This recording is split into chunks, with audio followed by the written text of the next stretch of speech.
วัสดีครับนี่มันแซงครับหนึ่งมันแซงมากับซอยตัวก็ปอกมันแซงมันคือแซง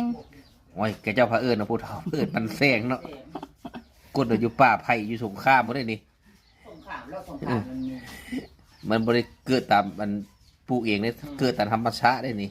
เห็นบ่ได้มันแซงนี่ก็คือเอิ้นมันแซงติมันโมเป็นเผือกน้อยอัน มันโมเป็นติ่งเผือกได้นี่มันแซงได้นี่มันคือแซงตินี่นึ่งแล้วก็มาคลุกใส่น้ำตาลแซ่บแต่ว่าเชื่อมนี่แซ่บเลยเนื้อมันเอาจะซีแล้วบัดนี้เอากะทิสดมาใส่แง่แซ่บเลยหลงโอ้ยมันเรากึดเนาะมันแซงมันบ่คือเผือกมันอย่างเดียวเนาะผู้อย่างเดียวนี่มันแซ่บกึดอันนี้ไทยบ้านนอกไปหามาเป็นกระตาพุ่นน่ะติเอ้ยกระตาอันนั้นต้องไปบอกอาสามแห่งกดแห่งมันเห็นคือเจ้ากดมามันแซงแถวขอนแก่นบ่มีเด้บ่มีดอกแถวอื่นนะอื่นเห็นก็ที่ว่าอย่างนั้นติ่งเผือกติ